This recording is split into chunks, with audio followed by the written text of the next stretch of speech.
पूजनीय संत समाज सज्जनों और देवियों, मानव जीवन का मुख्य प्रयोजन क्या है? दुख से सब डरते हैं, दुख किसी को प्रिय नहीं। दुख से एकदम छूट जाना मानव जीवन का उद्देश्य है, और उसको दूसरी भाषा में कह सकते हैं सदा सुखी रहना, परमानंद, परम सुख, भय रहित सुख। दुनिया का सारा सुख भय सहित है। सुख तो क्या है? सुख का भ्रम है और दुख का भोग है। दुनिया में सबसे बड़ा सुख मानते हैं स्त्री पुरुष के संबंध जनित काम भोग को, जो सबसे बड़ा दुख है। सारा दुख उसी से निकलता है, सारी परतंत्रता, सारी पीड़ा उसी से निकलती है। गृहस्थ के लिए केवल एक दो संतान के लिए उसका संयोग है। प्रकृति क्या बताती है? गर्भाधान। गायों के बीच में बैल रहता है, कामातुर नहीं रहता है, बना रहेगा, चरेगा, कामातुर नहीं होगा। जो गाय गर्भाधान चाहेगी उसको गर्भाधान करा देगा। बात करने तो उनमें शक्ति नहीं है, लेकिन संकेत काफ़ी है। जो गर्भाधान चाहती है गाय, बैल समझ जाता है और गर्भाधान कर देता है। बस लंपट नहीं, आदमी लंपट है। केवल गर्भाधान नहीं, वो दाल भात समझता है और अपने को छीन करता है। शरीर, मन, बुद्धि, ज्ञान, विवेक सब कुछ छीन करता है। स्वाद सुख है, और स्वाद के वशी बहुत रोग हैं। प्रागवशात भी रोग होते हैं। स्वाद के अलावा भी असंयम का परिणाम होता है रोग। लेकिन स्वाद के चक्कर में बहुत रोग होते हैं। भोजन एक दवाई है, लेकिन दवाई हम नहीं समझते। भारतवर्ष धर्म प्रधान देश, लेकिन यहाँ जिद चटोरी बहुत है। हमारे ही पास चीन देश है, उबला हुआ सब खाते हैं। हमारे यहाँ उबाल करके रख दो तो लोग कहेंगे क्या तमाशा, हम जानवर हैं? छौंक बघार तो चाहिए ही, मिर्च मसाला बहुत चाहिए। सब्जी में तेल तैरता रहे, दाल लाल लाल रहे। एकदम रोग का घर लोग कर देते। खाने में संयम नहीं है। जीव में जो स्वाद की शक्ति है ग्रहण करने की, वो प्रकृति का सुंदर विधान है। अगर स्वाद की शक्ति, स्वाद ग्रहण करने की शक्ति जीव में न होती तो पता नहीं हम क्या खा जाते और पीछे पेट में खराबी होती। लेकिन स्वाद ग्रहण करने की शक्ति होने से जैसे हम जीभ पर रखते हैं वो बता देती है और हम सावधान हो जाते हैं। इसके लिए चरखरा लगा, मीठा लगा तो उसको जम करके खाने के लिए नहीं है। स्पर्श, गंध, रूप, आँख से देख करके हमें काम करना है, पढ़ना लिखना है, चलना है, इसलिए आंखें हैं। देख देख करके लुभाने के लिए नहीं। सबसे ज़्यादा आकर्षण स्त्री को पुरुष की देह में और पुरुष को स्त्री की देह में। और दोनों की देह क्या है? चाम का थैला है, हड्डी का कंकाल है, अंदर में मांस, रक्त, टट्टी पेशाब भरी है, उद्वेगों का घर है। सब देहधारी उद्वेगित हैं। जो स्वयं उद्वेगित हैं, स्वयं कचड़े के पिंड हैं, उनमें जुड़ करके तुम्हें सुख मिलेगा निर्भय। विश्लेषण करो। जो स्वयं दुखी है उसमें मिल करके आपको स्त्री सुख कहाँ मिलेगा? स्त्री दुखी है, पुरुष दुखी है, दोनों मिल करके दुख बढ़ेगा? घटेगा तो नहीं। एक आदमी बोर हो रहा था, बैठा बैठा बोर हो रहा था, निकला, दूसरा आ गया, यार बहुत बोर हो रहा हूँ, दोनों ताश खेलने लगे, अब डबल बोर हो गए। डबल बोर तो और दुख देगा, फिर ताश नहीं खेलने पाओगे तो बेचैन हो जाओगे। अपनी बोरियत मिटाने के लिए ताश खेलना शुरू किया और ताश खेलने में बोरियत की एक अलग आदत बन गई। अब उसको ना कर पाओ तो बेचैन रहोगे। इंद्रियों को उत्तेजित करने में आनंद की कल्पना कर ली गई और उत्तेजित करके अपने को छीड़ दिया गया। मन को उत्तेजित करना, क्रोध, काम, लोभ, मोह, इसी में सुख की कल्पना है और ये भयंकर दुख लाते हैं। दुनिया का सुख झूठा है। साहब ने कहा, झूठे सुख को सुख कहे, मानत है मनमोद, जगत चवैना काल का, कुछ मुख में कुछ गोद। झूठे सुख को सुख कहता है और मन में खुश होता है। जगत तो काल का चबैना है। काल ने कुछ को अपने मुट्ठी में रख करके मुख में डाल लिया और कुछ गोद में रखे खाना चाहता है। कुमारी गौडविल जो जर्मन विद्वान हैं, विदुषी, अभी भी जीवित हैं, उन्होंने कबीरवाणी का संकलन करके इंग्लिश में अनुवाद किया और लंबी भूमिका इंग्लिश में लिखी और साखियों का उन्होंने अनुवाद करके बीच बीच में टिप्पणियाँ दी। इस साखी की टिप्पणी में उन्होंने लिखा, एकदम भावुक हो गई हो कि भारतीय परंपरा नहीं, विश्व की परंपरा में इस विषय में इतनी जोरवाणी किसी की नहीं। झूठे सुख को सुख कहे, मानत है मनमोद, जगत चबैना काल का, कुछ मुख में कुछ गोद। जगत काल का चबैना है। काल सबको पीस रहा है। समस्त निर्मित वस्तुएं निरंतर बदलती हैं और उन्हीं में हमें सुख की कल्पना है। कैसे सुख होगा? सुख, अनंत सुख, निर्भय सुख, अखंड सुख की हमें कल्पना है। क्यों? क्योंकि जो मेरा स्वरूप है वो दुखहीन है। और दूसरी भाषा में कह सकते हो, सुख का सागर है, आनंद का सागर है, शांति का सागर है। बोध नहीं है, समझ नहीं है। देह बुद्धि है। हम समझते हैं देह मेरी है या देह मैं। देहाभिमान, और देहाभिमान में काम वासना। देह जवान, सुंदर, बलवान है तो इसका फल क्या है? काम भोग। ये बुद्धि। देह के सौंदर्य, बलवत्ता और सब प्रकार की सुंदर व्यवस्था का परिणाम काम भोग है। ये अविद्या वृत्ति में परिलक्षित होती है और जितना आदमी उसमें डूबता है उतना अपने से दूर होता जाता है। दूसरे में लोभोगे, अपने से दूर होगे।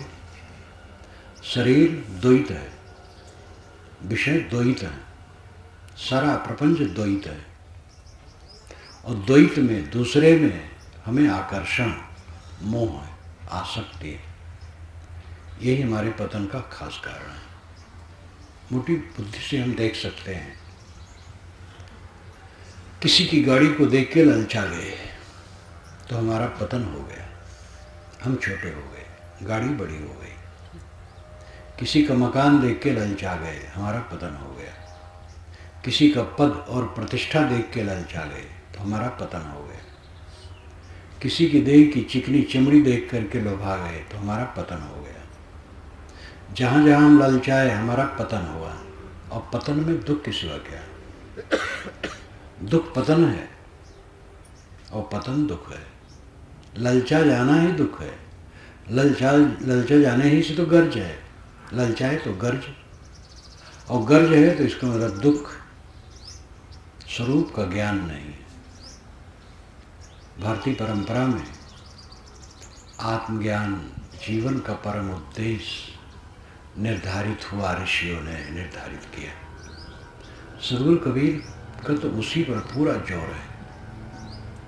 वेदों में कर्म कांड है, प्राकृतिक शक्तियों को देवी देवता मान करके उनकी उपासना है, ज़्यादातर देवता मान करके उपासना है, और उनसे धन भोग की कामना है। लेकिन बीच बीच में जहाँ अध्यात्म ज्ञान की बात आई है, तीर की तरह मार्मिक है। उस पुराकाल में वैदिक ऋषि जब आत्मज्ञान की बात कहते हैं तो एकदम तीखी, परोक्ष नहीं अपरोक्ष की बात कहते हैं। आगे चल करके उपनिषदों में तो इस पर खूब जोर हुआ। उपनिषदों में अपरोक्ष ब्रह्म आत्मा के विषय में विचार किया गया।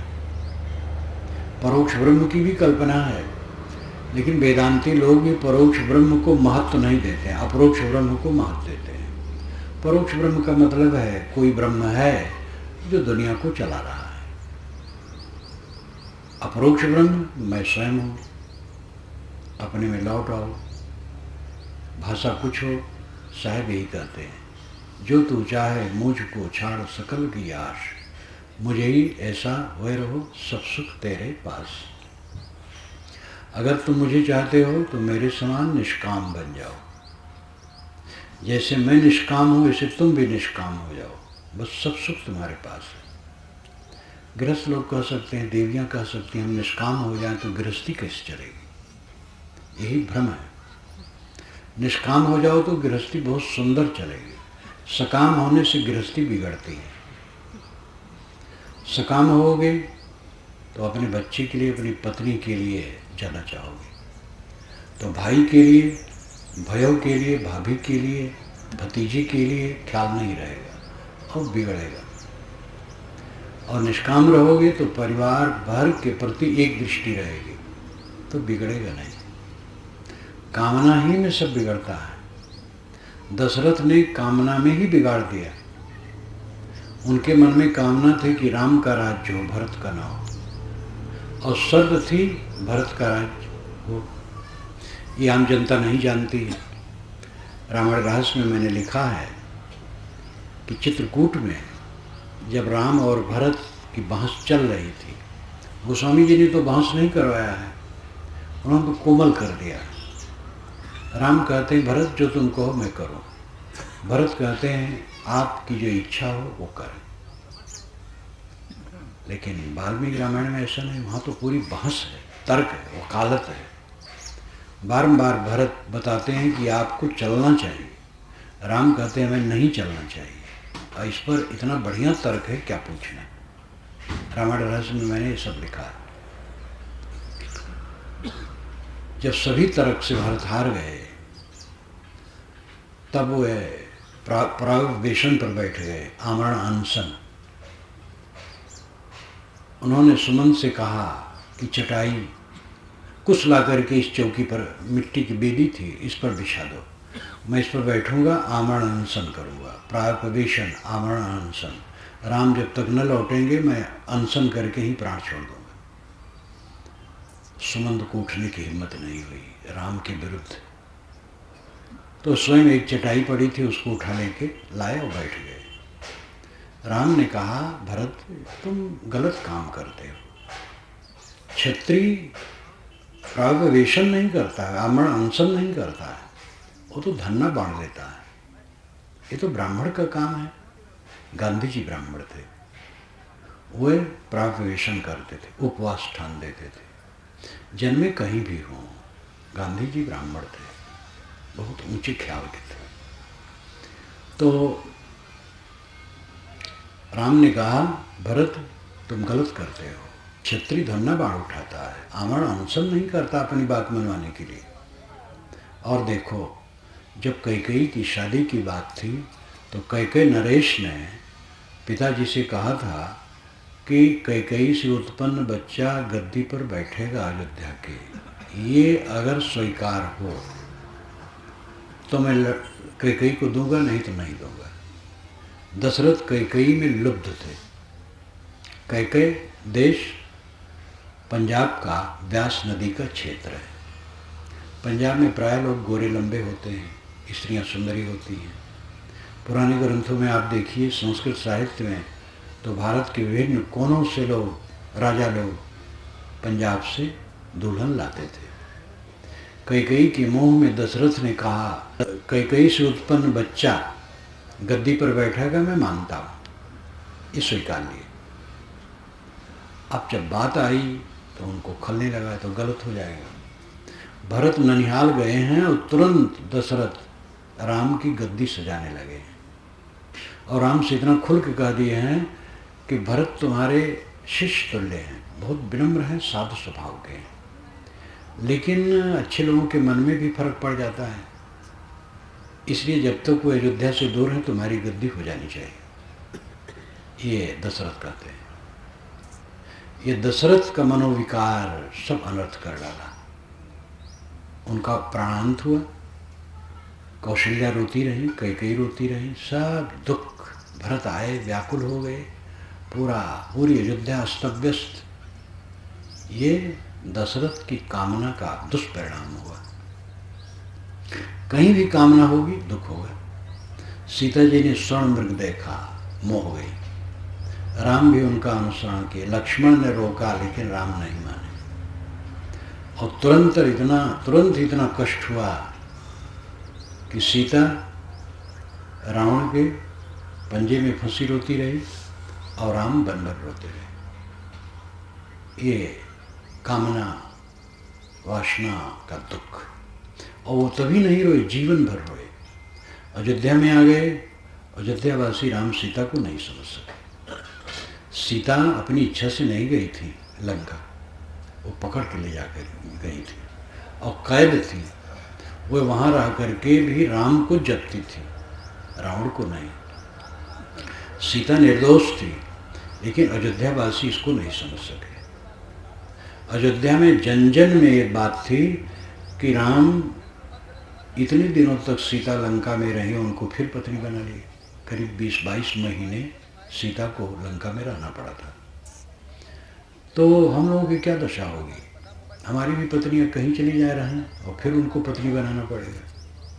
धोबी ने ताना मारा, वाल्मीकि रामायण में कहीं नहीं है, एक छोटी रामायण में है और उसी की प्रचार हो गया है। वाल्मीकि रामायण में स्वाभाविक है, जन जन में आवाज थी कि राम सीता को पत्नी बनाकर गलत करते हैं। यहाँ तक वचन है जिसको आपके सामने मैं कह नहीं सकता हूँ, ऐसा कठोर वचन अयोध्यावासियों का।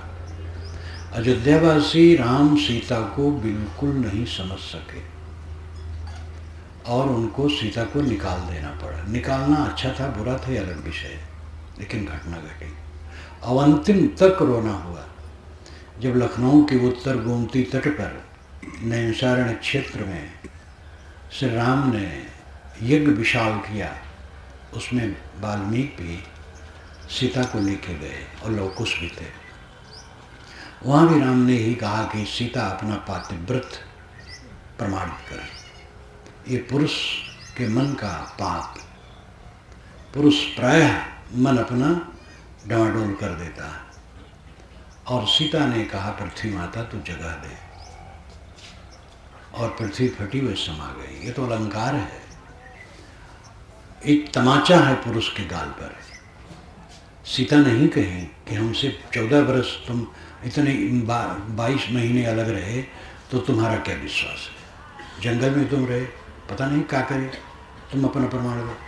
सीता ने नहीं कहा, राम ने कहा और अंतिम तक रोना रहा। और शुरू कहाँ हुआ? सोने के मृग के पीछे। हो सकता है अलंकार में कहा गया हो। मारीच सोने का मृग बन गया, सोने का मृग कहीं होता ही नहीं है। मैंने रामायण रहस्य में लिखा है कि अगर सीता का हरण हुआ किसी दूसरे ढंग से, जैसा लिखा वैसा नहीं हुआ है, क्योंकि उसमें 4-5 घंटे का समय है। और मारीच ने कहा है, हाँ सीते, हाँ लक्ष्मण, तो ये दोनों सुन लिए हैं। इसका मतलब है एक आध फरलांग पर है। 4 घंटे की सामग्री वहाँ कैसे हो सकती है?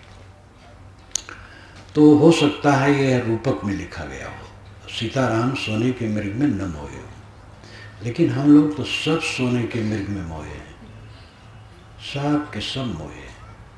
और उसी का फल है कि जो भटक रहे हैं, और सोने का मृग कहीं नहीं। वाल्मीकि ने तो नहीं कहा, वेद व्यास ने महाभारत में कहा। उन्होंने राम को क्षमा नहीं किया। जब एक बार युधिष्ठिर जुआ में सब हार गए, द्रौपदी को भी, अपने को भी, द्रौपदी रोने लगी। धृतराष्ट्र ने सब लौटा दिया कि मैं क्षमा करता हूँ बेटी, जाओ तुम अपने राज में जाओ। चल दिए। दुशासन आकर के कहा दुर्योधन से, बुढ़वा सब बिगाड़ दिया। धृतराष्ट्र बूढ़े थे, उसने कहा बुढ़वा सब बिगाड़ दिया। संस्कृत भाषा में है, लेकिन मैं हिंदी में कहता हूँ, बुढ़वा सब बिगाड़ दिया। कि क्या हुआ? कहे सब लौटा दिया। दुर्योधन उलझ गया और धृतराष्ट्र के पास कहा, पिताजी आपने सब दे दिया, ये बहुत गलत किया, फिर से बुलाइए, हम फिर जुआ खेलेंगे। धृतराष्ट्र की बुद्धि पिचिर पिचिर वाली, वो भी स्थिर नहीं रहते थे। फिर नौकर भेज दिए। और युधिष्ठिर की बुद्धि क्या कहें, युधिष्ठिर जैसे महापुरुष को भला बुरा कहना अच्छा नहीं है, लेकिन आप लोग समझ ही रहे हैं कि तुरंत वे लौट पड़े जुआ खेलने लिए। कोई जरूरी नहीं थी जुआ खेलने, कोई प्रतिबंधित नहीं थे, लेकिन लौट पड़े। एक बार सब हार गए, सारी दुर्गत सभा में हो गई है, लेकिन युधिष्ठिर फिर जुआ खेलने के लिए लौट पड़े।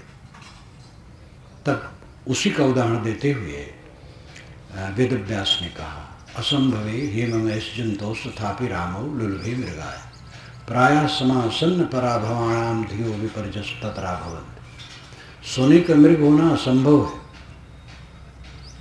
लेकिन राम जैसे महापुरुष भी उसमें लुभा गए। सच है, जब पतन का दिन आता है तो बुद्धि बिगड़ जाती है। तो वो घटना घटी कि नहीं पता नहीं। हम लोग तो साफ है कि सोने के मृग के पीछे दौड़ रहे हैं, और सोने का मृग कहीं नहीं है। सुख के पीछे भाग रहे हैं। विषयों में सुख है, पदार्थों में सुख है, मान प्रतिष्ठा में सुख है, स्त्री पुरुष के देहों में सुख है, बिल्डिंग में सुख है, कार में सुख है।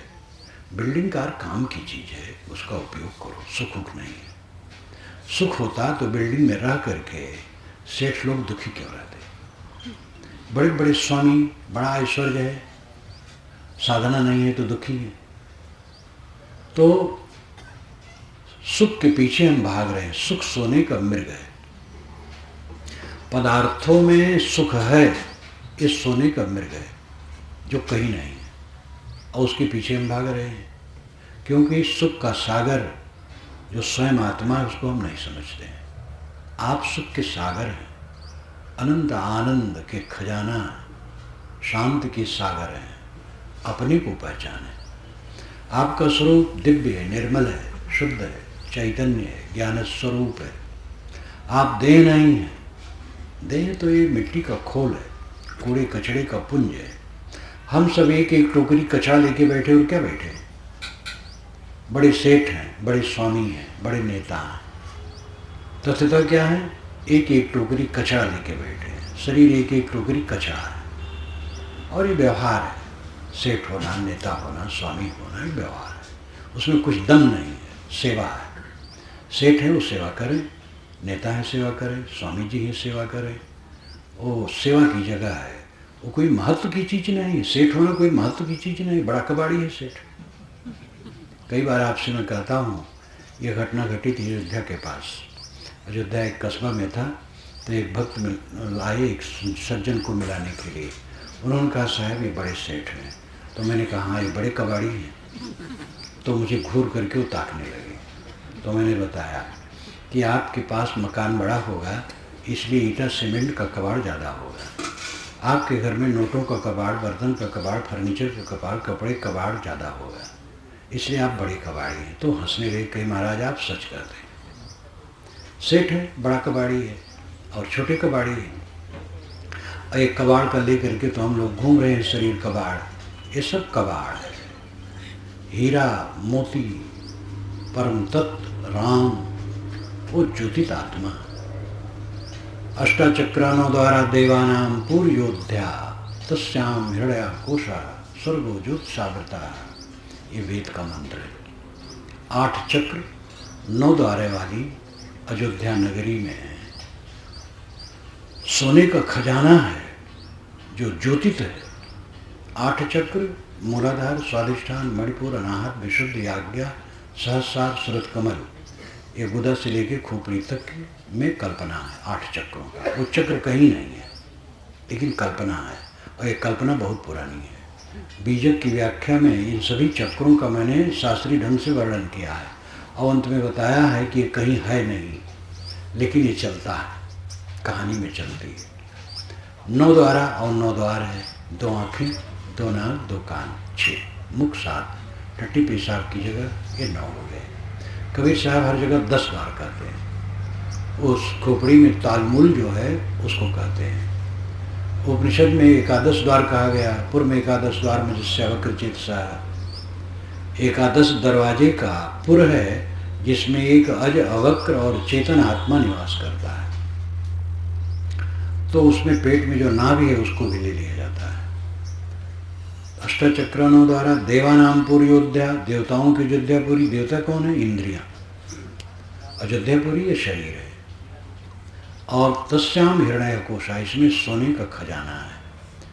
स्वर्गो ज्योतिषावृता है, ज्योति से आवृत है, जगमगा रहा है, और इसी में स्वर्ग है। कितना अलंकार पूर्व वर्णन है। आपका शरीर अयोध्या नगरी है। अयोध्या पहले थी कि नहीं, ये वेद मंत्र में पहले आया है कि वहाँ आया है तो पता नहीं, लेकिन अयोध्या शब्द आया है। आपका शरीर अयोध्या नगरी है, इसमें आत्मा राम है और वो ज्योतित खजाना है। अपने को न समझ करके हम बिलबिला रहे हैं, हर जगह दुखी दुखी दुखी दुखी, निर्धन दुखी, धनवान दुखी, अविद्वान दुखी, विद्वान दुखी, सामान्य व्यक्ति दुखी, ऊंचे पद पर प्रतिष्ठित व्यक्ति दुखी, सब दुखी, संसारी दुखी, स्वामी लोग भी दुखी। अगर साधना नहीं करते तो स्वामी होने से काम नहीं बनेगा। कपड़ा रंगने से या सफ़ेद पहन लेने से क्या होगा? नखरा बनाए राम न मिले हैं, कबीर साहब ने कहा। ये नखरा बनाने से राम नहीं मिलेगा। तो जो अपने को नहीं शोधेगा, आत्मा का परिचय नहीं करेगा, अपना अखंड खजाना ज्योतित आत्मा, जिसको आप ब्रह्म कह सकते, अल्लाह कह सकते, गॉड कह सकते, राम, तो कबीर साहब ने राम कहा को, वह आपका अस्तित्व है, आपका आत्मा है, दुखहीन है। उसको न समझ करके बाहरी विषयों में हम डूबे हैं, इसलिए दुख पर दुख भोगते हैं और सुख खोजते हैं। सोने का मृग खोज रहे हैं, विषयों में सुख खोज रहे हैं। पत्नी में सुख है, पति में सुख है, लड़के में सुख है, पद में सुख है, प्रतिष्ठा में सुख है, और मठ मंदिर के सजाओं में सुख है। बाहरी तरफ साधु गृहस्थ, साधु भी साधना में नहीं है तो वो भी भटका हुआ है। आत्मबोध आत्मशोध में नहीं, वो सब भटके हुए हैं और सब सुख खोज रहे हैं बाहर। सोने का मृग खोज रहे हैं और सोने का मृग कहीं नहीं है। सुख खोज रहे हैं और सुख कहीं नहीं है। लोहा है, सोना है, हीरा है, पत्थर है, कोयला है, कपड़े लगते हैं, बर्तन है, मशीनें हैं, किताबें हैं, सुख भी कहीं है। अहमदाबाद तो बड़ा सहारा है।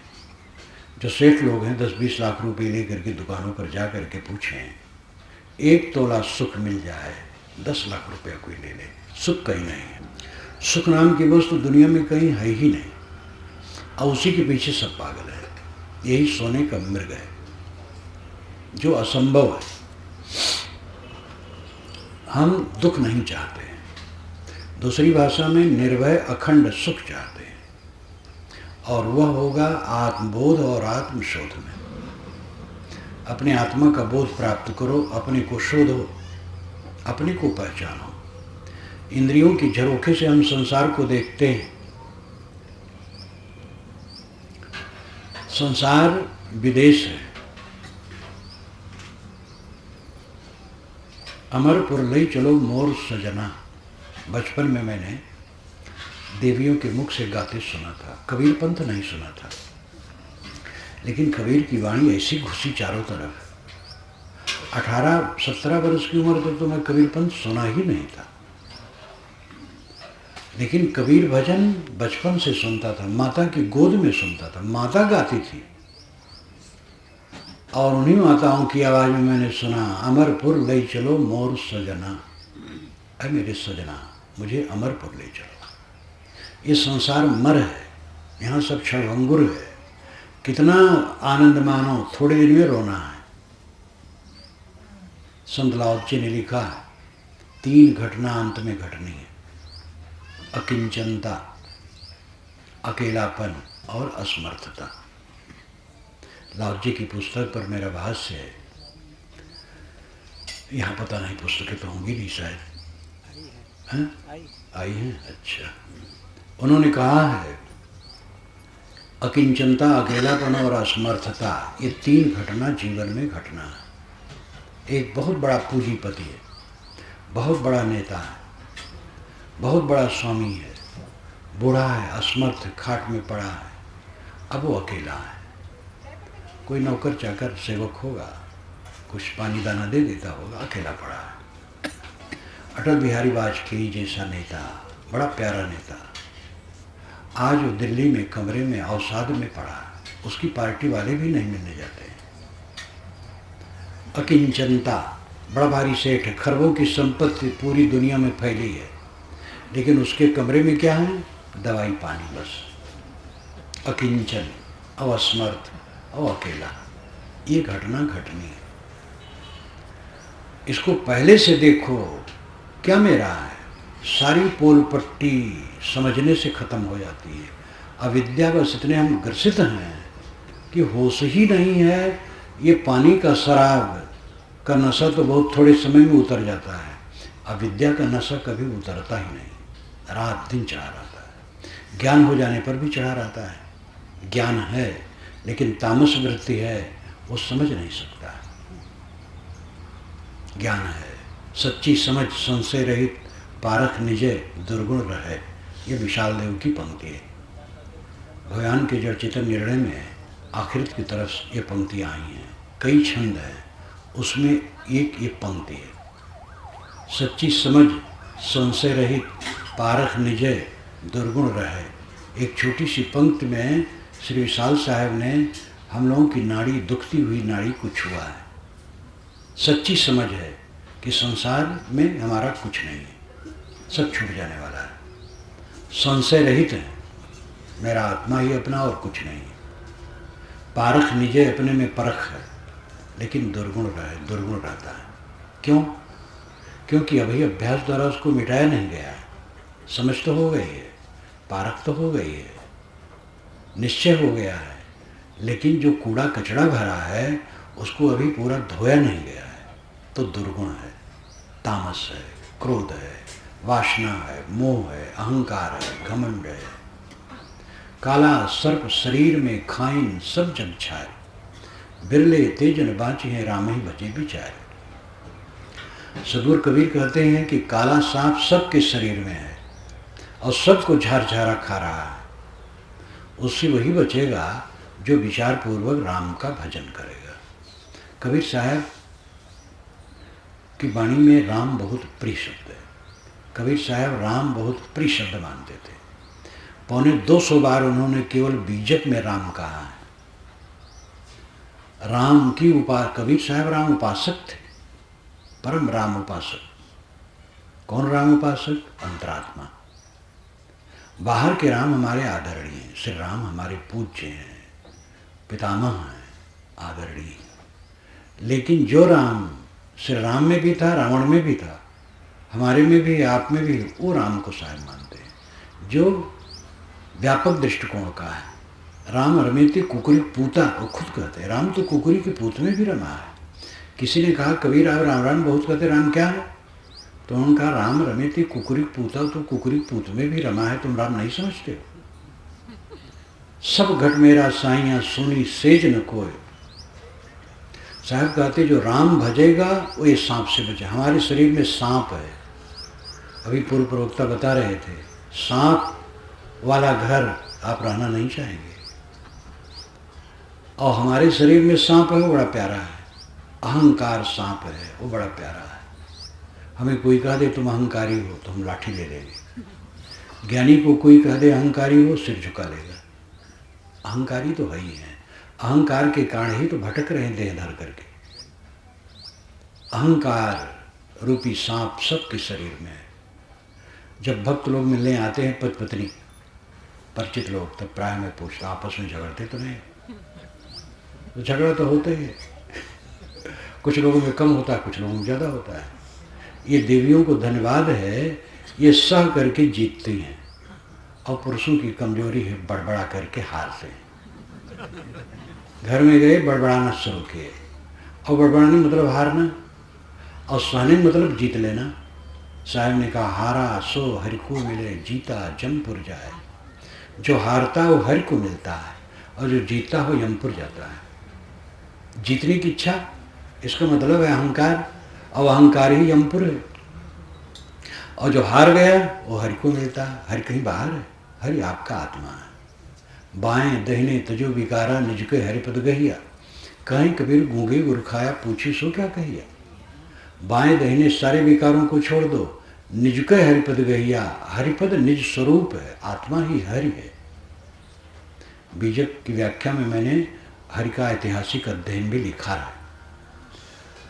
हरि शब्द वेदों में घोड़ा के लिए है, अश्व, इंद्र का अश्व, सूरज की किरणें, उनको अश्व कहा गया, उसी को हरि कहा गया।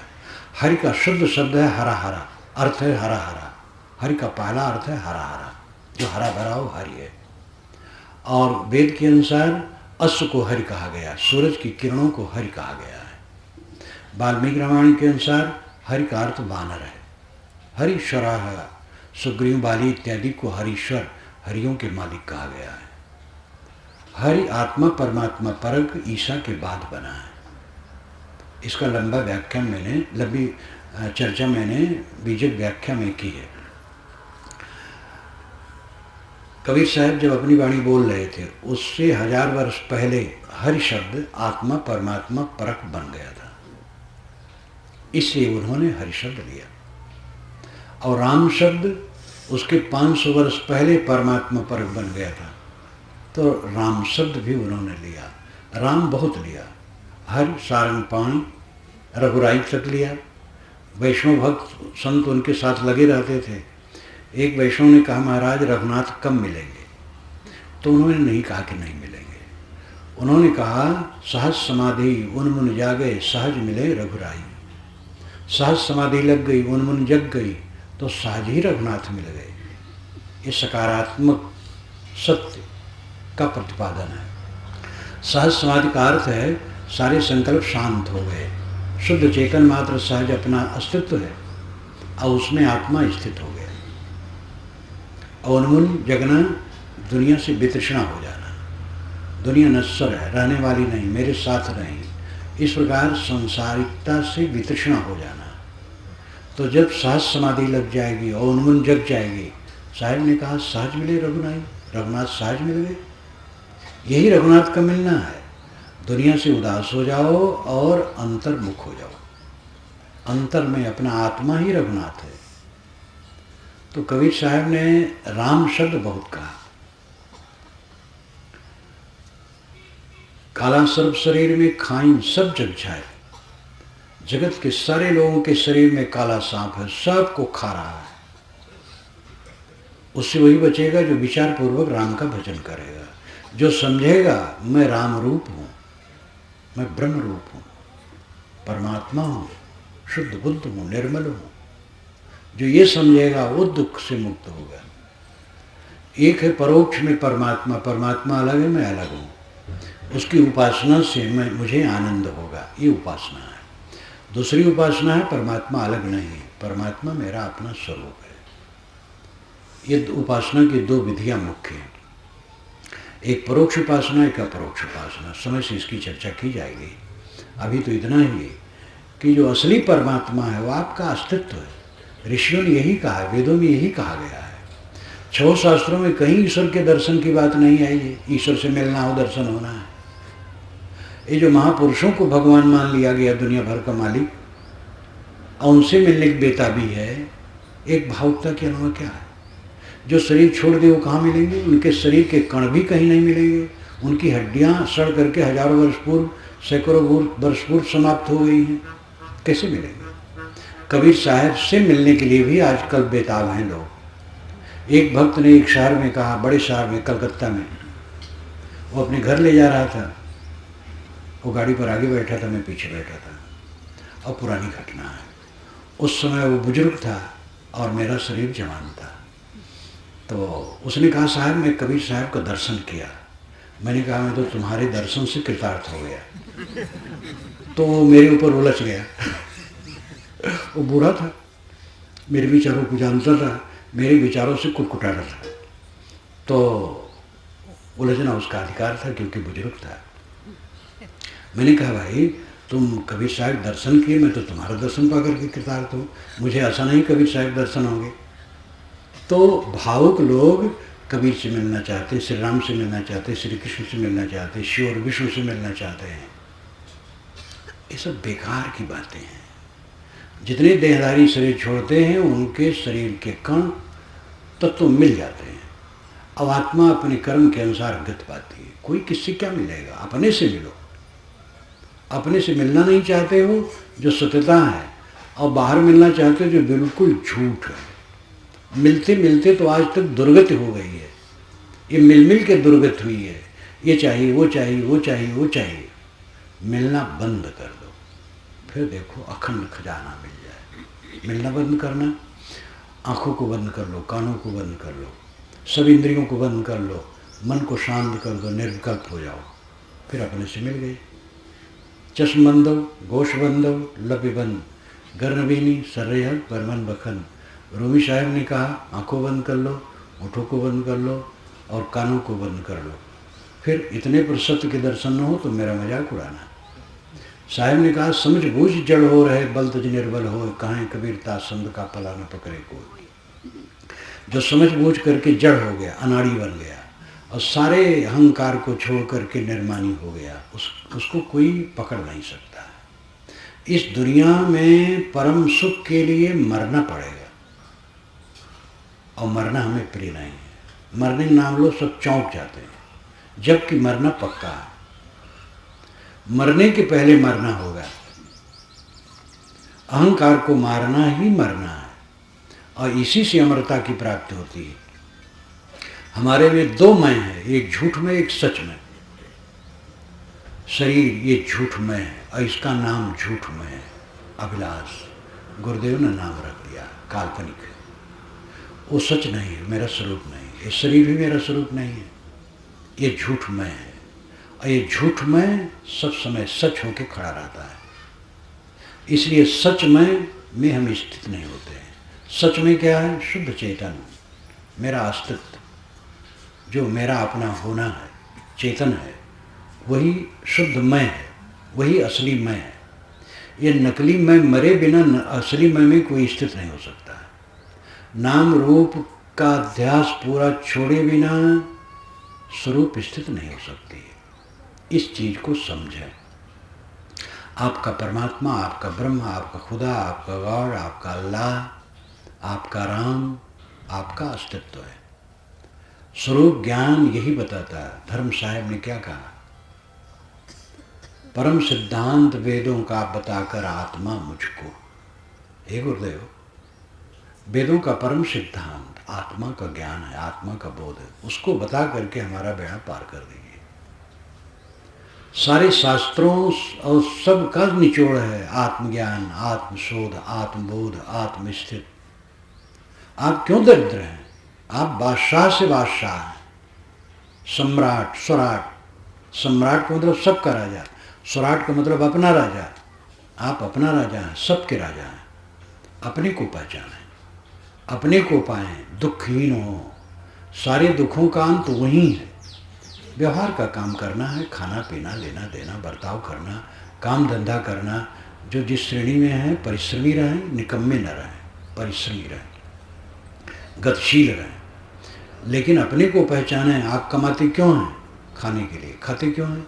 जीने के लिए। जीते क्यों हैं? इसका पता नहीं। क्या जीवन है? कमा रहे हैं, खा रहे हैं, जी रहे हैं, जीने में रो रहे हैं। रोना रोना रोना, आंसू बहा के रोना कम है, लेकिन अंदर अंदर रोना। सब रो रहे हैं। शिकायत शिकायत शिकायत, पत्नी की शिकायत, पति की शिकायत, भाई की शिकायत, गुरु की शिकायत, शिष्य की शिकायत, गुरु भाई की शिकायत, पड़ोसी की शिकायत। शिकायत शिकायत में हम रो रहे हैं।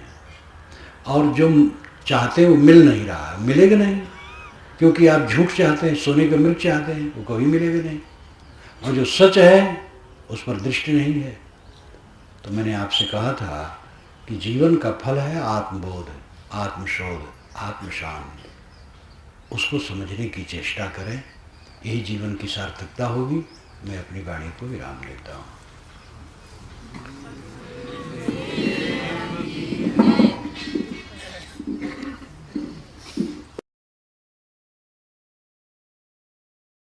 सत्संग का अर्थ है जीवन बदलना। हम सत्संगी हैं, भक्त हैं, साधु हैं, तो जीवन बदले। जीवन बदलने का मतलब मन बदलना। मन मूल है।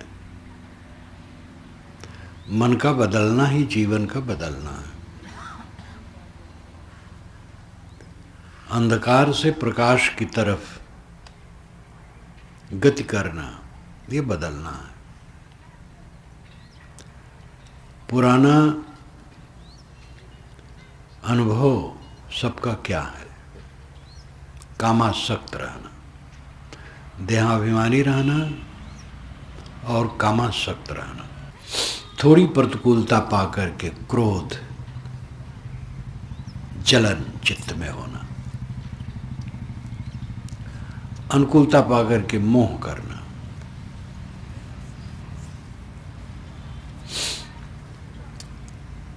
साथी बराती की उन्नत देख करके मन में ईर्ष्या आना,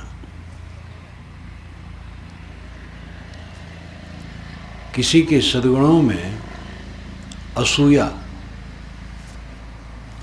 असूया कहते हैं सद्गुणों में दुर्गुण देखना। किसी अच्छे पुरुष की चर्चा चल रही है। पुरुष का मतलब आत्मा, स्त्री पुरुष कोई भी हो, कोई अच्छे हैं, उनकी चर्चा चल रही है।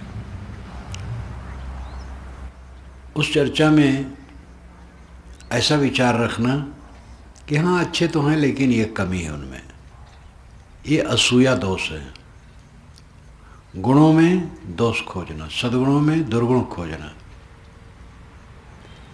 ये बड़ी सूक्ष्म आसक्ति है हमारी। किसी की अच्छाई को पूरा हम नहीं स्वीकारते, उसमें खोट लगा देते हैं। ईर्ष्या, असूया, क्रोध, काम, लोभ, मोह, अनैतिक काम, जो नहीं करना चाहिए वो काम, इसी में आज तक हम लोग रहे हैं। आज तक हम लोग देहाभिमानी रहे। ये गंदी आदत, देहाभिमान, एक लाश है। ये लाश, गीली लाश है शरीर। इसको लेकर के हम लोग ढो रहे हैं। तत्व चिंतन करो तो हम लोग क्या कर रहे हैं? एक एक लाश लेकर के सब बैठे हैं यहाँ, गीली गीली लाश, लिबलिबी, जिसमें रक्त है, मांस है, चाम है, हड्डी है, पेशाब है, टट्टी है, पसीना है। इसी की पोटली बांधे हम लोग घूम रहे हैं। और इसी में ममता है, इसी में अहंकार है। ये अहंकार, ये वासना, जीव जब शरीर छोड़ता है तो ये डोरी है, फिर खींच करके संसार में ला देती है। अगर तत्व विवेक हो, असलियत का विवेक हो, तत्व विवेक का मतलब है अंतमी सत्यता देखने की प्रक्रिया मन की। तत्व कहते हैं अंतमी सत्यता को। अंतमी सत्यता शरीर की क्या है? शून्य हो जाना। आजकल में ये शून्य हो जाएगा। इसको देखें, इसको देखें तो अहंकार समाप्त हो जाएगा, अहंकार की डोरी कट जाएगी, आत्मा यही कृतार्थ हो जाएगा, शीतल सुखी। मरने का भय नहीं, जीने की इच्छा नहीं। जीना मरना दोनों दैहिक है, आत्मा सब समय एक समान है।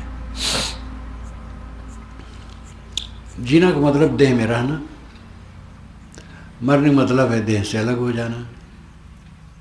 देह बुद्धि है, देह की आसक्ति है, इसलिए भयभीत हैं हम, रोग न लग जाए, मृत्यु ना आ जाए। अब होना है, बड़ा रोग सबको तो नहीं आता है, छोटा मोटा कुछ न कुछ आ जाता है। बड़ा रोग आ जाता है वो भी बीत जाता है। अब मौत भी पक्की है, शरीर तो छूट ही जाएगा। ये भय इसलिए रहता है क्योंकि हम उसमें चिपके हैं। तत्व विवेक हो, देह जैसे वैसे हम देख पाएं तो मोह मिट जाएगा, मोह मिट जाएगा तो भय मिट जाएगा। मोह से भय होता है। मेरा प्यारा पुत्र मेरी गोद में है, थोड़ा विचार करें तो एक मांस का लौंदा है। आत्मा तो अदृश्य, वो दिखाई नहीं देता है, जो दिखाई देता वो मांस का लौंदा है। थोड़ा और विचार करें तो मिट्टी का पिंड है। थोड़ा और विचार करें तो इलेक्ट्रॉन प्रोटॉन का प्रवाह है, सूक्ष्म कणों का प्रवाह है। विचार में उतरते जाएं तो चीज खोती जाएगी, मोह मिटता जाएगा। किसी पद पर हैं, उसके अंत को देखें, पद कब तक रहेगा? पद खो जाता है, समय बीत जाता है। नौकरी का जो पद है, कोई गड़बड़ी न करे तो 60 वर्ष की उम्र तक वो चलता है। राजनीतिक पद तो चुनाव पर निर्भर है, थोड़े समय में खारिज हो जाता है। नौकरी का पद भी अंत में तो खत्म होगा ही। कहा जाता है काल्पनिक कहानियां हर जगह, हर संस्कृतियों और सभ्यताओं में प्रचलित होती है। सामी परंपरा में एक कहावत है कि खुदा ने कहा, ऐ मूसा जा तू जन्नत में कुछ दिन रहा। तो मूसा पैगंबर जन्नत में गया, स्वर्ग में, तो वहाँ 10,000 वर्षों तक रहा। जब लौटा आया तो खुदा ने कहा, मूसा जन्नत का तेरा अनुभव क्या रहा? कि हुजूर ऐसे रहा कि एक मुसाफिर खाने में प्रवेश किया हूँ एक दरवाजे से, दूसरे दरवाजे से निकल गए। 10,000 वर्ष का समय ऐसे लगा। जब अंतिम समय आएगा तो क्या लगेगा? आए और गए, चाहे जितना रहो। देह में आदमी 100 वर्ष के अंदर ही चला जाता है देह से। कुछ लोग 100 वर्ष तक रहते हैं और कुछ 100 से ऊपर चले जाते हैं। स्वास्थ्य कुछ लोगों का ऐसा होता है कि 100 वर्ष के ऊपर रहते हुए भी वह स्वस्थ रहते हैं। मैं इलाहाबाद में था, वर्षा काल में 1 वर्ष की बात है, तो हमारे साथी राम ने आकर के कहा कि साहब एक भगत आए हैं, हम कहीं ले आओ।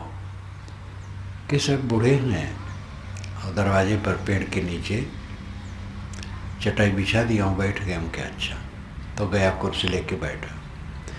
पक्के पारखी थे पुराने, और बंदगी किए, बातचीत हुई। मैं जोर से बोलने लगा कि साहब आप जोर से न बोलिए, मैं सुन रहा हूँ। उनका पोता 55 वर्ष का था जो लाया था, उसने बताया साहब 123 वर्ष के, दांत सब सही, आँख साफ, कान से सब सुनते थे, और दरवाजे पर गाड़ी से उतरे थे, पैदल अपना आ गए थे, कोई पकड़ा नहीं था, और एकदम चेतना पूरी साफ। कहे साहब 5 तत्व तो छठम जीव, इसके ऊपर और कोई है? हम के भाई पुरानी पारखी हो, पुरानी भाषा ये है। 5 तत्व छठम जीव, 5 तत्व के ऊपर छठा जीव। उनके पोता ने कहा कि साहब इनके जो पुत्र हैं, हमारे पिता 85 वर्ष के हैं और वे स्वयं उसमें जनरेटर में हैंडल स्वयं मारते, 85 वर्ष के हैं और 123 वर्ष के हैं, और स्वयं पोता है 55 वर्ष का था, 54 या 55 का। अब कुछ लोग ऐसे होते हैं कि ऐसा मजबूत होते हैं कि इतनी उम्र में भी, लेकिन बहुत कम लोग ऐसे होते हैं। 100 वर्ष के अंदर ही लोग ढील हो जाते हैं। पुराणों में आप लोगों ने सुना होगा 1000 वर्ष, लाख वर्ष, करोड़ वर्ष, अरब वर्ष। अरब वर्ष भी श्रीमद् भागवत में लिखा है, राजा प्रिवर्त 11 अरब वर्ष राज किए। 11 अरब वर्ष। झूठ बोले तो कम क्यों बोले?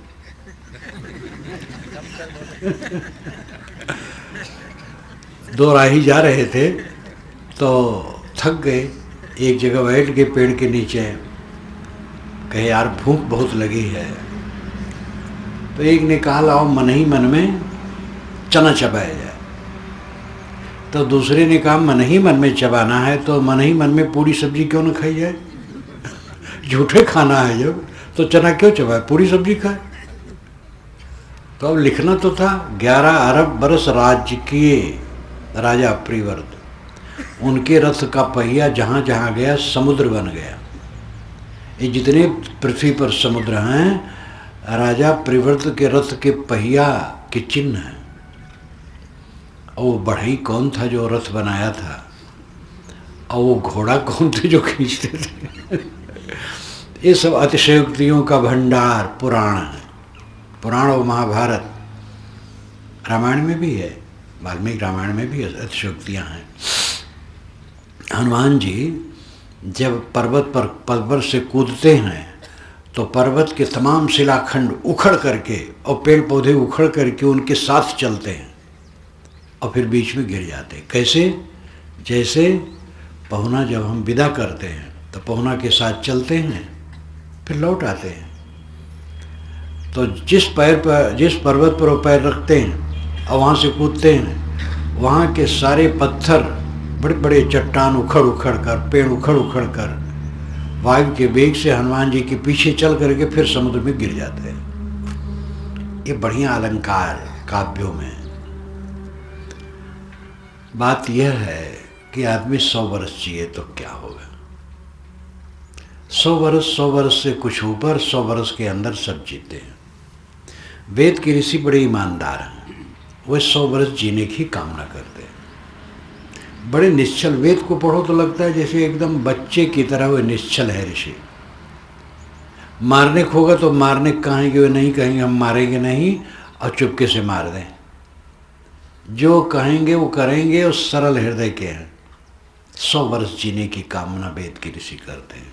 पुराण के लोग, लेखक हजारों लाखों वर्ष लोगों को जियाते हैं। तो आदमी लंबी आयु का मतलब यही है, 80-90-100 वर्ष तक जिए। लेकिन जब जाने लगेगा तो लगेगा कि अभी आए और अभी जा रहे हैं। इस संसार में रस नहीं है, रस लगता है, वो भ्रम से लगता है। जिसको विवेक हो जाता है उसको रस नहीं लगता है, क्योंकि रस है भी नहीं। रस का मतलब आनंद, सुख। जहाँ जहाँ आप सुख मानते हो वहीं वहीं आप बंधते हो। जहाँ आनंद माने वहीं क्लेश आया।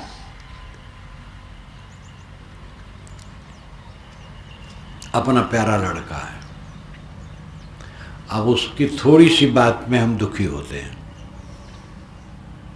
कहीं बीमारी आ जाए, कहीं बुखार आ जाए, कहीं कुछ कष्ट हो, तुरंत कष्ट होता है। दूसरे लड़का है, उससे कष्ट नहीं होता है।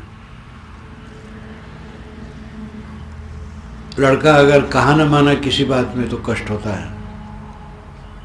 अपना ही लड़का वो कहा नहीं मानता है, कहीं उसके मुख से कट निकल गया तो और लाठी लगती, मेरा ही लड़का मुझे ऐसा कहा।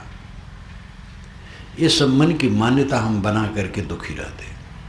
लड़के की सेवा कर दो, सेवा करो, कुछ अपने बस में नहीं है। जो है सो है, जो होगा सो होगा। उसकी बात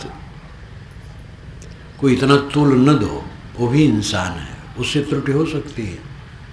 आपके प्रति उपेक्षा हो गई, तिरस्कार हो गया, समय है, भाव आ गया, फिर उसको ग्लानि होगी, ऐसा नहीं करेगा। आप अपने को संभालो। हम जहां जहां मोह करते हैं वहीं वहीं कष्ट होता है। 10 मोह है तो 10 कष्ट है, 2 मोह है तो 2 कष्ट है, 1 मोह है तो 1 कष्ट है, कहीं मोह नहीं तो कोई कष्ट नहीं। मोह कैसे न करे, बिना मोह के चलता नहीं। एकदम मोह छोड़ देना बड़ा मुश्किल है, तो दुख से छूटना भी बड़ा मुश्किल है। तो लोगों ने भगवान बना लिया है।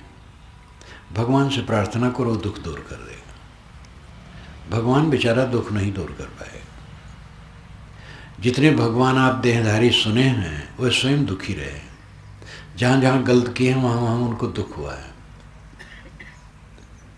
आप स्वयं अपने को संभालें। मोह करने की कोई जरूरत नहीं, काम करो, सेवा करो। मानना अपना कुछ तो मानना पड़ेगा, अपने बच्चे को अपना मानना पड़ेगा, सेवा करना पड़ेगा, उसके लिए पूरी जिम्मेदारी है। मोह न करो, ममता न बनाओ, ऐसा किया जा सकता है। धाय का उदाहरण प्रत्यक्ष है। धनी घरानों में बच्चों को पालने के लिए शिशुओं को नौकरानियाँ आती हैं, वे पूरा काम करती हैं, दूध पिलाती हैं, उपटन लगाती हैं, स्नान कराती हैं, खिलाती हैं, पुचकारती हैं, प्यार देती हैं, अपने सीने पर सुलाती हैं, और ये भी कहती मेरा बच्चा, लेकिन हृदय से अपना नहीं मानती। नौकरी छोड़ करके जाने लगती, कोई तकलीफ नहीं। क्या ऐसे हम नहीं रह सकते हैं? और ऐसे नहीं रहेंगे तो दुखी रहेंगे पक्का। कोई भगवान, कोई भवानी दुख काट नहीं पाएगा, सदगुरु भी नहीं काट पाएगा। सदगुरु तो रास्ता बता रहा है, वैसे चलो। आप केवल सदगुरु की पूजा करके चाहो कि वे हाथ उठावें और हाथ में से किरण निकले और आपके अंदर जाके सब बदल दे, ये होने वाला नहीं। धोखेबाज गुरु ऐसा करते हैं, उनके चेले भी ये बताते हैं कि गुरु जी जिसको देख लेंगे उसका उद्धार हो जाएगा। बहुत बहुत लंबी चौड़ी बात करते हैं। गुरुदर्शन और गुरु का उपदेश, गुरु सेवा, ये सब ठीक है, लेकिन गुरु केवल बता सकता है, करना खुद पड़ेगा। दुख हमारे जीवन में है, क्यों? हमारी गाफिली, हमारी असावधानी। जितना मानव का समाज है वो मनोमय है। प्राणियों जो अन्य जानवर हैं उनका मनोमय नहीं है, देहमय है। आप बैल पाले हैं, बैल के मन में कोई आपके लिए राग द्वेष नहीं है। घोड़ा, गधा, ऊंट, खच्चर जो भी पाले हो, मन का चक्कर वहाँ कुछ नहीं है, खाली तन का चक्कर। उनको खिलाओ पिलाओ, ठीक से रखो बस। लेकिन एक मनुष्य का बच्चा पाल करके खाली खिला पिला करके नहीं चलेगा। उसके मन को देखना पड़ेगा और मन को संभालना पड़ेगा। अपने मन को संभालो, साथियों के मन को संभालो, और सबके दिल को सांत्वना दे करके हिलमिल के रह सकते हो। विशाल देव का नाम इसमें कई लोग सुने होंगे। विशाल देव लखनवी भाषा बोलते थे। जो लखनऊ क्षेत्र में देहात में भाषा बोली जाती उसी भाषा में बात करते थे। तो समय से कहाँ थोड़ा बोलते थे, ठहर के बोलते थे। तो समय समय से कहाँ सबके मन राख राख के काम ले गए, सबके मन राख राख के काम ले गए। इसका मतलब है जो आपके साथ में लोग हैं उनके मन को सांत्वना दे करके, संतोष दे करके उनसे काम ले सकते हो। मन राख राख के यानी दूसरे का मन रख कर, दूसरे की इज्जत रख कर, दूसरे को संतोष देकर तब काम ले सकते हो। अब अगर अपने बच्चे से ही आप हैकड़ी करोगे तो बच्चा रूठ जाएगा, फिर आप चाहे जो कुछ करो रूठ जाएगा। और कितने पिताओं का अहंकार यही है कि हम पिता हैं। तो पिता और गुरु कितने ऐसे हैं जो पुत्र और शिष्यों को डांटे रहते हैं। वो समझते हैं इसमें हमारी इज्जत है और इसी में सुधरेंगे नहीं बिगड़ जाएंगे। ये विश्वास योग्य नहीं है। डांटना उठना कोई ज़रूरत नहीं है। डांटने की आवश्यकता कभी पड़ जाती है। कोई बात नहीं समझ रहा है, हट कर रहा है, तो बड़े लोग कभी कभार डांट दिए। वहाँ भी बिना डांटे काम चले तो अच्छा है, कभी हो सकता है। और डांटे डांट जिसका है, एक गाय आपके पास हो जो सींग से मारे, पूंछ से मारे, पैर से मारे और दूध न दे, तो कब तक रखोगे? जो कोई डांटे डांट करता है, चाहे माता हो, चाहे पिता हो, चाहे गुरु हो, चाहे कितना बड़ा हो, वो प्रिय नहीं रह जाता है। बड़ा से बड़ा हो, डांटे डांट उसके पास है तो वो प्रिय नहीं रह जाएगा। मनुष्यों के साथ में नरमी का बर्ताव, प्रेम का बर्ताव। जीवन में बदलाव आना चाहिए, काम वासना घटनी चाहिए। प्रकृति के विधानानुसार स्त्री पुरुष का संयोग केवल गर्भाधान के लिए है, बस, और कुछ नहीं। गायों में बैल चरता है जिसको सांड कहते हैं और निर्विकारी रहता है। जो गाय गर्भाधान चाहती है उसका गर्भाधान कर देता है। बातचीत तो वहाँ नहीं होती है, बोली नहीं है, लेकिन संकेत है, बैल समझ जाता है। जो गाय गर्भाधान चाहेगी उसको गर्भाधान कर देगा, बस। फिर वो घूमता रहेगा, चरता रहेगा, कोई विकार नहीं। अनेक जानवर ऐसे हैं केवल गर्भाधान के लिए संबंध करते हैं। आदमी की बड़ी गड़बड़ी है, वो बहुत लंपट है। आदमी को भी इस पर ध्यान देना चाहिए। प्राकृतिक ढंग से केवल गर्भाधान के लिए संयोग है नर नारी का, और कुछ नहीं। और जितना अपने को उसमें डुबाओगे, विवेक नष्ट होगा, शरीर नष्ट होगा, मन नष्ट होगा, कल्याण का काम दूर होता चला जाएगा। अगर इस शर्त पर कोई गृहस्थ रहे तो ब्रह्मचारी ही है। एक दो संतान के लिए कभी संयोग कर दिया, फिर संयम से है, तो ब्रह्मचारी ही है।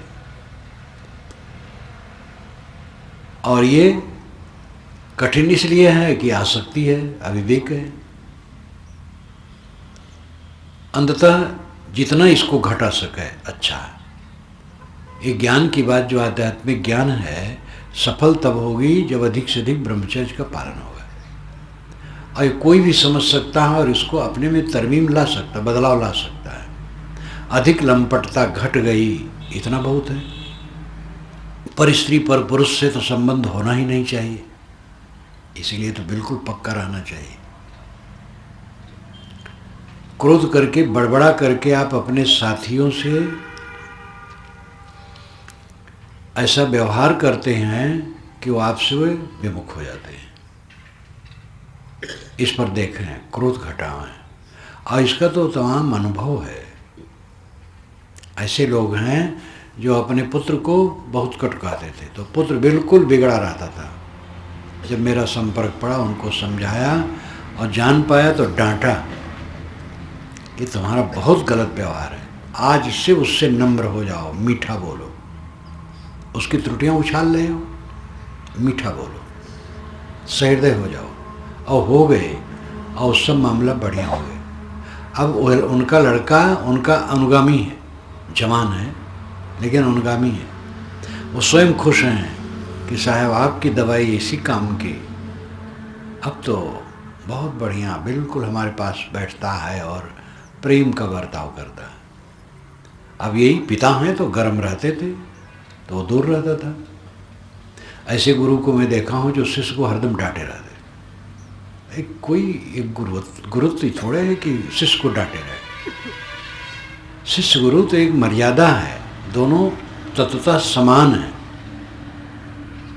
श्री पूर्ण साहब ने कहा, गुरु शिष्य पारक कहलाए, दो देह जब दूर बाए। देहाभिमान छोड़ दिया, दोनों गुरु शिष्य बराबर हो गए। शिष्य भाव से दास कहावे, पारक भाव से एक हो जावे। शिष्य भाव से दास कहलाता, पारक भाव से एक हो गया। और स्वाभाविक भी मनुष्य मनुष्य, बस गुरु शिष्य दोनों मनुष्य हैं, दोनों में आपस में प्रेम का बर्ताव होना चाहिए। गर्मी की क्या जरूरत है? गुरु तो समझदार वह होए कि जो किसी को शिष्य नहीं मानता, मित्र मानता है, अपने को गुरु मानता ही नहीं। जीवन में बदलाव आना चाहिए। कलह करने की प्रवृत्ति बहुत है घर घर में, घट घट में। अगले आदमी से थोड़ी त्रुटि हो गई तो बैर बना लिए, हो जाती है, आपसे हो जाती है। जब आपसे त्रुटि होती तो आप यही चाहते हैं कि आपको क्षमा कर दिया जाए, और दूसरे का आप क्षमा नहीं कर रहे हैं। तनिक भी कहने सुनने में फर्क पड़ गया, बर्ताव में फर्क पड़ गया, आप तो रमखा बन गए। सहन करो। पहले तो ऐसा करते थे, अब न करो, ये बदलाव है। लड़ते थे, पत्नी से लड़ते हो, देवियाँ पतियों से लड़ती हैं, पुत्रों से, माँ बाप से, भाई से, पड़ोसी से, समधी से। कितने लोग समधियाने जाते 2 दिन के लिए, वहीं लड़ लेते हैं। अब आ करके पछताते हैं कि 2 दिन के लिए गए थे, अब व्यवहार कट हो गया। आदत खराब है। लड़ने की प्रवृत्ति खत्म हो, सुलझने की प्रवृत्ति हो, बदलाव आए। खाने में पीने में लोलुपता बड़ा कमज़ोर पॉइंट है खाने पीने वाला। अच्छे अच्छे ज्ञानी सावधान न रहें तो ज़्यादा खा लेंगे, वो परेशान होंगे। और कम खाना अमृत है। पहले ज़्यादा खाते। कई भक्त हमसे कहते थे कि साहब आपकी कितनी पुस्तकों में तो बारंबार ही आता है। जहाँ तक मेरी 1 दर्जन पुस्तक डायरियों की है, तो उसमें तो बारंबार ही आता है, कम खाओ कम खाओ। तो एक भक्त हमें मिले पढ़े लिखे, कहे साहब उसको पढ़ा तो मैं बदल गया, और वास्तव में मैं जितना खाता था बिल्कुल बेकार था और परेशान रहता था, और उससे बहुत घटा दिया हूँ, बहुत सुखी हूँ, बल में कमी नहीं है। हम कहे वो तो भ्रम है कि ज़्यादा खाने से बल बढ़ता है। ज़्यादा खाने से पेट साफ नहीं रहता है, टट्टी साफ नहीं उतरेगी, पतली होगी, और वो थोड़ी होगी, बाकी मल आंत में रहेगी, सड़ेगी, गैस पैदा होगी, वो गैस और नुकसान करेगा, रोग पैदा करेगा। संतुलित भोजन करो, पक जाएगा ठीक से, और टट्टी बंद करके निकल जाएगी, और साफ आंत साफ, तो जो बनेगा रक्त वो शुद्ध बनेगा और ठीक रहे। थोड़ा खाना,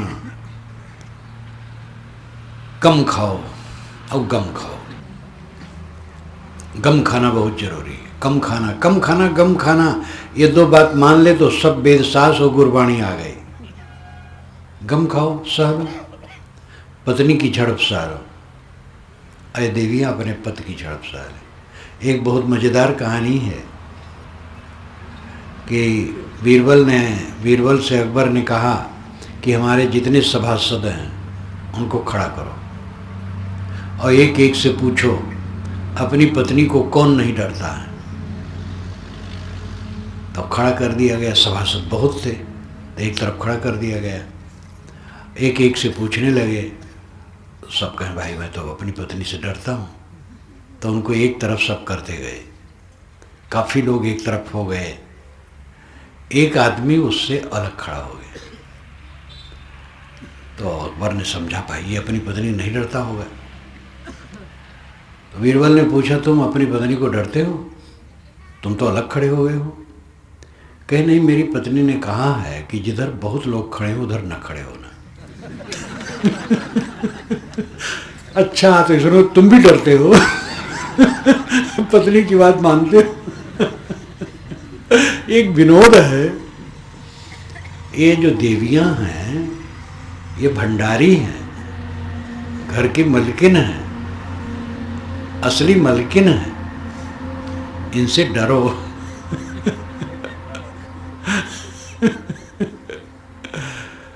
लेकिन आप लोग तो रमखा बनोगे, मालिक हो, पुरुष हो, हैकड़ी, लेकिन अब समझ लो इनका रिजर्वेशन बढ़ गया।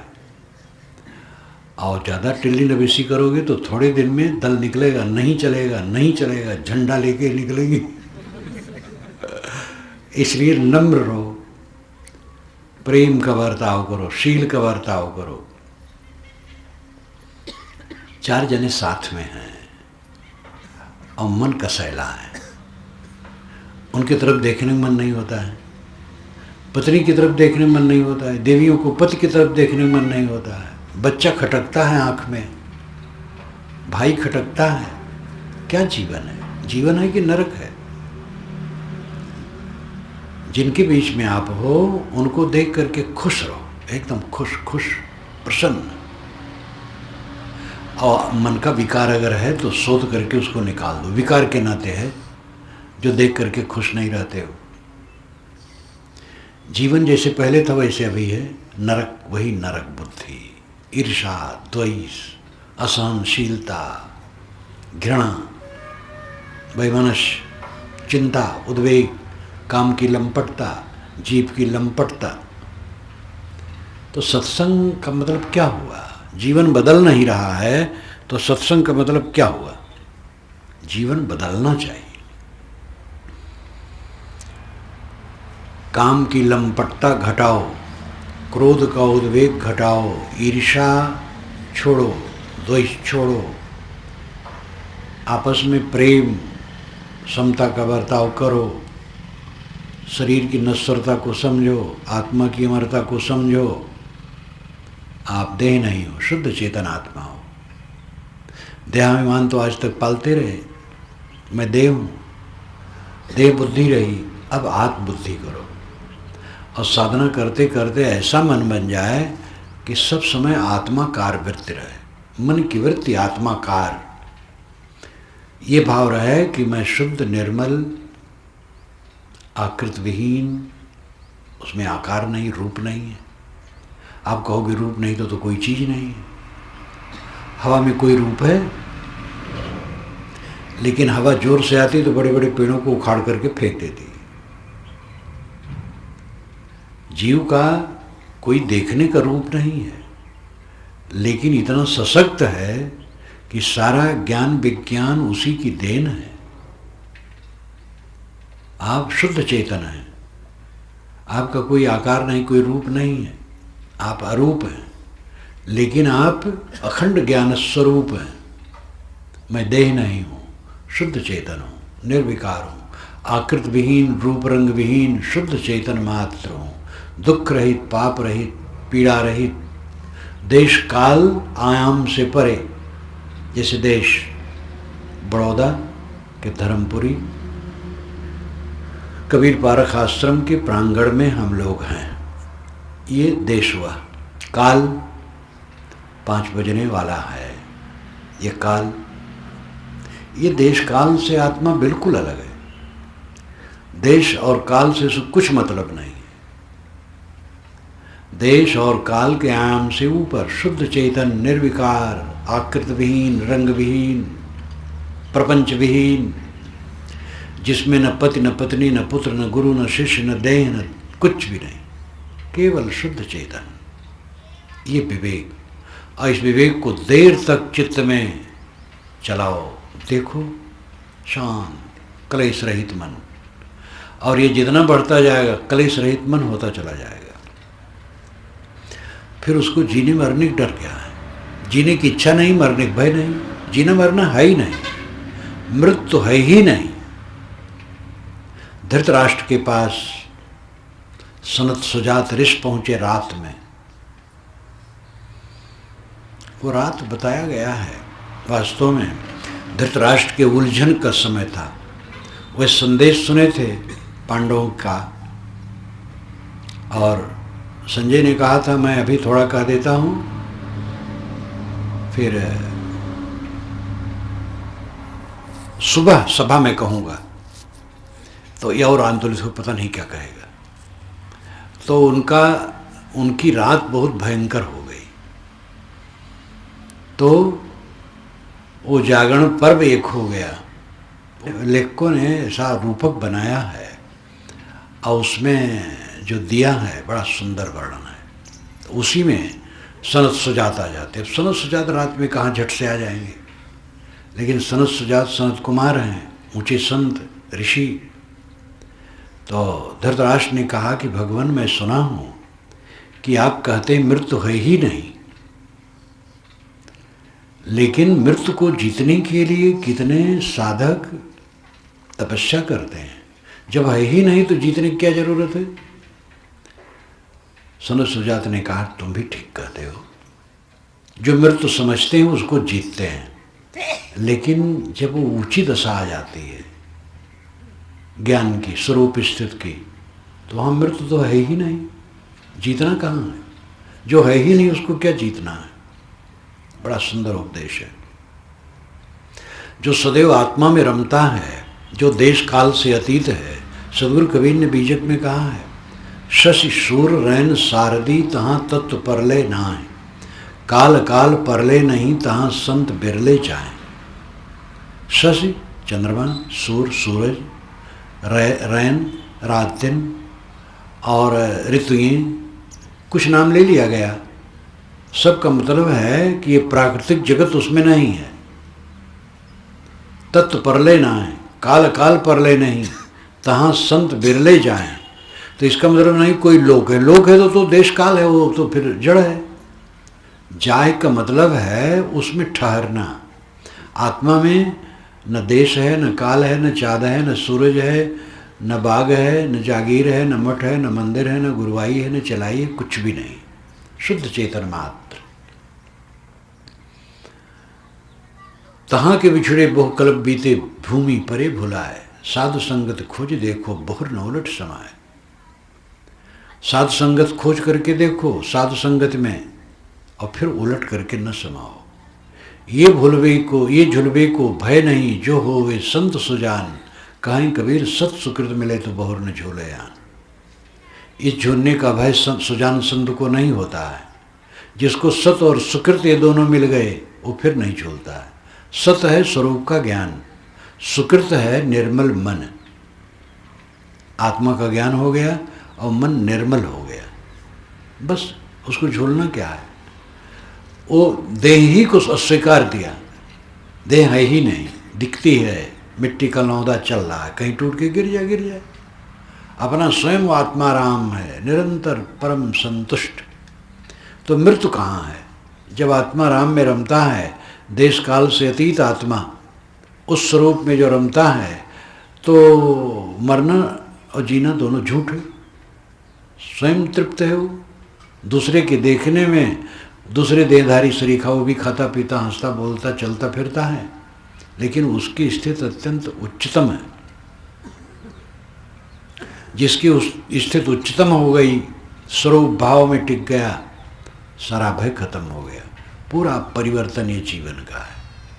जीवन हमारा ऐसा परिवर्तित हो कि देहाभिमान छोड़ करके आत्मलीन अवस्था निरंतर रहे। इस तरफ चलने के लिए मोटे मोटे दोषों का त्याग करो, परिवर्तन आए। एक लागे किसी में परिवर्तन नहीं आता है। क्रांति, जो बड़ी बड़ी क्रांतियाँ हुई, एक लागे क्रांति नहीं हुई है। अपनी साधना अवस्था में भी साधक देख सकता है कि कितनी कमजोरियाँ थीं, वह सब तुरंत नहीं मिट गई, करते करते मिटती हैं। लेकिन जो करेगा नहीं उसका कभी नहीं मिटेगी। मैंने आपसे कहा था कि सत्संगी होना, साधु वेश होना, भक्त होना, सज्जन होना, ये सब का मतलब है कि हमारे जीवन में परिवर्तन आए। पहले से परिवर्तित हो गया बहुत कुछ। काम, क्रोध, लोभ, मोह, द्वेष, ईर्ष्या, उलझन, उद्वेग, अशांति, ये सब घट गए हो। सद्गुण बढ़ गए हो, शांति सरलता बढ़ गई हो। और ये सब का लक्षण है हृदय का कोमल हो जाना। तेषाम असो विरजो ब्रह्मलोको नायस जीवम नृतम न माया चेत।